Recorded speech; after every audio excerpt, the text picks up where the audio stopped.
অজ্ঞানতিমিরসন্ধ্যাস্য জ্ঞানাঞ্জনশলাকয়া চক্ষুষ্মোরুন্মিলিतं येन তস্मै শ্রীগুরবে নমঃ। রামলালার চরণে আমার শতকোটি প্রণাম এবং মহাবীর হনুমানজির চরণে আমার শতকোটি প্রণাম জানাই।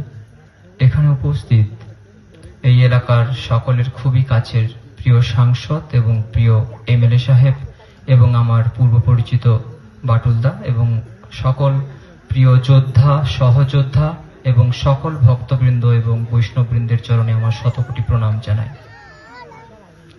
আজকে আমরা আমাদের খুব সৌভাগ্য, ভগবান শ্রী রামলালার বিগ্রহের সামনে আমরা তার দেওয়া কিছু বাণী আমরা উপহার হিসাবে রাখতে পারছি। আজকে এই ভারতবর্ষে যারা বসবাস করে সনাতনী হিন্দু, তাদের যাওয়ার কোথাও জায়গা নেই। তারা শুধুমাত্র এই ভারতবর্ষেই তাদের আদি বাসস্থান, কর্মসূত্রে বিভিন্ন জায়গায় হয়তো তাদের বিস্তারিত হতে হয়েছে। কিন্তু আমার আগে যে সমস্ত পণ্ডিত ব্যক্তিত্বরা তারা তাদের বক্তব্য রাখলেন, তারা উল্লেখ করেছেন যে ভগবানের তার যে কতদিন থেকে তার দর্শন পাওয়া গেছে এবং তার যে আমাদের সনাতন ধর্মের যে ডিউরেশন আছে, সে ডিউরেশন সম্পর্কেও মাস্টারমশাই বললেন। আমার কথা একটাই, আমরা শিখতে চাই, আমরা সবাই জানতে চাই ভগবান রামচন্দ্রের বিষয়ে, মা সীতার বিষয়ে, মহাবলী হনুমানজির বিষয়ে। কিন্তু সেটা কিভাবে? যদি একটা ন্যারো কারিকুলাম বা সংকীর্ণ পাঠ্যক্রম, যে পাঠ্যক্রমের মধ্যে কোনো ধরনের রামকথা, রামচরিত মানস, শ্রীমদ্ ভাগবতম, এমনকি সংস্কৃত ও কোনো জায়গা পায়নি, তাহলে আমরা সাধারণ মানুষ হিসেবে কি আমরা তা শিখতে পারি? শেখার জন্য তো একটা মাধ্যম চাই।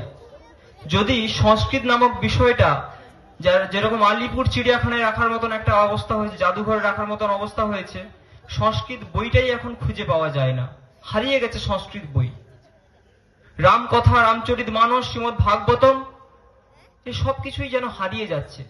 তাহলে শিখবো কি করে? এই শেখার জন্য চাই একটা উপযুক্ত নেতৃত্ব, যার মাধ্যমে তৈরি হবে একটা উপযুক্ত শিক্ষা ব্যবস্থা, এবং সেই শিক্ষা ব্যবস্থার মাধ্যমে কিন্তু আমাদের ছোট ছোট শিশু তারা কিন্তু শিখতে পারবে, আমরাও শিখতে পারবো। আর এই শেখার জন্য কিন্তু বহু আগে এই ভারতবাসী অবহেলিত হয়েছে, বঞ্চিত হয়েছে এক বিশাল প্রকাণ্ড মহিরুয়ের নেতৃত্ব থেকে। তিনি ছিলেন সর্দার বল্লভভাই প্যাটেল। কিন্তু বর্তমান দিনে আবারও আমাদের কাছে এক সুবর্ণ সুযোগ এসেছে। এই সুযোগ আপনারা হাতছাড়া করবেন না। এই সুযোগে অধর্মের পতন এবং ধর্মের উত্থান করতে হবে।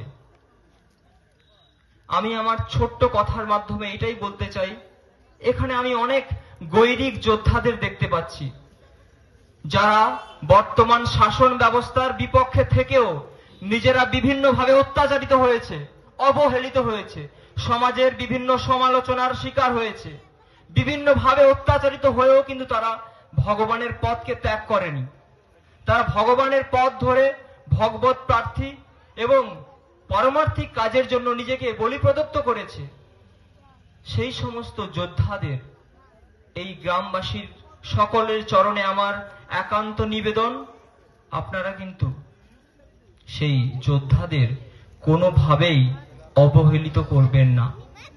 কারণ আজকে যে আপনার সন্তান কালকে কিন্তু দেশের নায়ক হবে, দেশের নেতা হবে, আর সেই সহযোদ্ধা হবে এবং দেশকে দেখাবে এক নতুন দিগন্ত। যদি আপনারা আজকে আপনার সন্তানকে ভগবান রামচন্দ্রের কথা না শেখান, তাহলে তার চরিত্র গঠন হবে না। যদি মহাবলী হনুমানজির বীরত্বের কাহিনী আপনারা না শেখান, তাহলে কিন্তু তার মধ্যে সেই বীরত্বের প্রকাশ আত্মপ্রকাশ ঘটবে না। স্বামীজি বলেছেন, education is the manifestation of perfection already in a man. শিক্ষা কি? শিক্ষা হচ্ছে সেই মাধ্যম যার মাধ্যমে তার অন্তরে থাকা বিভিন্ন সুপ্ত গুণাবলী কিন্তু প্রকাশিত হবে। আমরা সর্বদাই বলি রামরাজ্য, রামরাজ্য। কেন রামরাজ্য চাই? কারণ প্রত্যেকটা ব্যক্তির অধিকার আছে যে তার যে নিজের সুপ্ত বাসনা আছে, সুপ্ত সৃজনশীলতা, প্রতিভা আছে, তাকে ফুটিয়ে তুলবে এক সুশৃঙ্খল সভ্যতার মধ্যে থেকে, সুশৃঙ্খল সমাজের মধ্যে থেকে। আজকের দিনে আমাদের বাড়ির মেয়েটা যদি রাত্রে বেরোয় তাহলে কিন্তু আমরা ভয় পাই। কেন ভয় পাই? তার কারণ আমরা অশিক্ষিত হয়ে আছি, বর্বরতায় আঁকড়ে আছি। ভগবান বলছেন, অজ্ঞানতিমির সন্ধ্যাস্য জ্ঞানাঞ্জন শলাকয়া চক্ষুরুন্মিলিতং যেন তস্मै শ্রী গুরবে নমঃ। মানুষ যখন জন্মগ্রহণ করে তখন কিন্তু একটা পাখির ডিমের মতো। পাখির থেকে যখন ডিম নির্গত হয় তখন তারপরে আবার তার জন্ম হয়। ঠিক মানুষেরও ঠিক সেরকম একই ব্যাপার। মানুষ হয়ে আমরা জন্মগ্রহণ করেছি ঠিকই, কিন্তু মনুষ্যত্ব লাভ করতে পারিনি। তাই বারবার আরজি করের ঘটনায় প্রতিবাদীদের কাঁদানি গ্যাসের দ্বারা অত্যাচারিত হতে হয়। গুমরে গুমরে মনে অনেক অনেক অনেক বোনেরা, অনেক মায়েরা তারা নিজেরা অত্যাচারিত হয় এবং সেই অত্যাচারের কথা জানাতে গিয়ে নিজেদেরকে লজ্জিত বোধ করে এবং তারা তাদের বিচার পায় না। এবং আমরা আমাদের মায়েদের, বোনেদের নিরাপদে রাস্তায় বেরোতে দিতে পারি না। তার একটাই কারণ, শিক্ষা ব্যবস্থা। এই শিক্ষা কি সেই শিক্ষা হওয়া উচিত যে শিক্ষার মাধ্যমে মানুষ মানুষকে সম্মান করে না, মানুষ নারীকে মা হিসাবে গ্রহণ করে না, মানুষ মনে করে নারীরা হচ্ছে একটা উপভোগের পণ্য, বাজারে কিনতে পাওয়া যায়। ভগবান রামচন্দ্রের চরণে আমার শতকোটি প্রণাম জানাই। আমি ভগবানের চরণে এই আকুতি নিবেদন রাখি যে ভগবান যেন তার কৃপা করেন। ভগবানের ভক্ত মহাবলী হনুমানজির সেই চরিত্র আমরা যেন পড়তে পারি। এ যুগে যদি চরিত্রবান হতে হয়, স্বয়ং দণ্ডায়মান হনুমানজির চরিত্র যদি আমরা অবলম্বন করতে পারি তাহলে আমরা অবশ্যই চারিত্রিক হয়ে উঠব, আমাদের চরিত্রকে পূজা করবে। তা না হলে কোনোভাবেই রামরাজ্য করা সম্ভব নয়। ঠান্ডা অনেকই পড়েছে, এখানে আমার ছোট ছোট ভাইয়েরা, আমার মায়েরা এবং প্রভুরা আছেন। একটা কথা না বললেই নয়, যেহেতু আমার প্রিয় ভগবান রামচন্দ্রের কথা হচ্ছে। একদিন যখন রামচন্দ্র রাবণকে হত্যা করলেন, রাজ্য সুশাসন ব্যবস্থা প্রতিষ্ঠা করলেন, তখন সব থেকে সুন্দর, সব থেকে দামি ফুলটা দিয়ে বিভীষণ মালা গেঁথে এনেছেন। তখন তিনি দেখাচ্ছেন, দেখো দেখো দেখো রাজসভায় যে আমি একটা মালা এনেছি, সবাইকে দেখাচ্ছে যে এই মালাটা সব থেকে দামি, সব থেকে মূল্যবান। তার মধ্যে তখন অহংকার ছিল। তখন হনুমানজি বললেন, দেখি দেখি মালাটা। তিনি ছটফট ছটফট করে ছেড়ে ফেললেন। কেন ছেড়ে ফেললেন? তিনি বললেন, বিভীষণজি, এর মধ্যে তো সবকিছুই আছে, কিন্তু একটা মহা মূল্যবান জিনিস নেই, তা হচ্ছে ভগবানের নাম।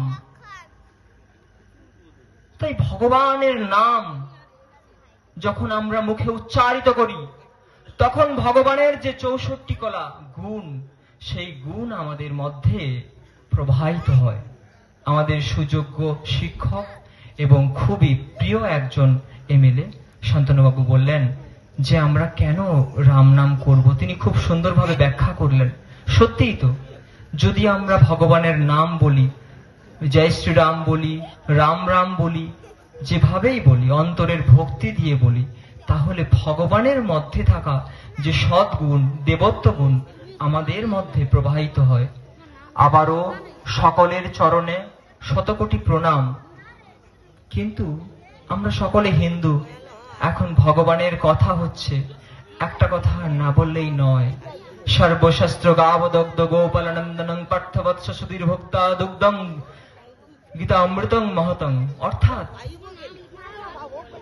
যে ভগবান তার অমৃত বাণী যেন সুরভি গাভীর মধ্যে সঞ্চিত হয়ে আছে। আর সেই ভগবানের মুখ নিঃসৃত বাণী সমস্ত উপনিষদ, সমস্ত পুরাণ, সমস্ত শাস্ত্রের সারথি সার। গীতার একটা বার যদি বলি গীতা গীতা, তাতেই পূর্ণ। গীতার একটা শ্লোকও যদি পড়ি তাতেই পূর্ণ। এই গীতাকে ভগবান যেন এই সুরভি গাভীর থেকে দহন করার চেষ্টা করছেন। আর আমরা যারা ভক্ত, যারা অর্জুন রূপে যোদ্ধা, তারা আমরা সাদরে গ্রহণ করছি। সবারও চরণে আমার শতকোটি প্রণাম। ভগবান আমাদের কৃপা করুন যেন আমাদের এই চরিত্র সর্বদাই পূজ্য হয়ে থাকে। পঞ্চা কল্পতরুভস্য কৃপা সিন্ধু এব চ পতিতনাং পাবনেভ্যো বৈষ্ণবেভ্যো নমো নমো। অনন্ত কোটি বৈষ্ণব বৃন্দ কি জয়। সকলকে আমার শতকোটি প্রণাম জানিয়ে আমি আমার নিবেদন এখানেই রাখলাম। হরে কৃষ্ণ কৃষ্ণ কৃষ্ণ হরে হরে, হরে রাম রাম রাম হরে হরে। শ্যামর रामचंद्र की, पवन पुत्र हनुमान की, लक्ष्मण भैया की, सीता माता की, तुलसी महारानी की। ओम वृंदावै तुलसी देव्यै प्रियावै केशवस्य च विष्णु भक्ति प्रतिदेवी सत्यवत्यै नमो नमः।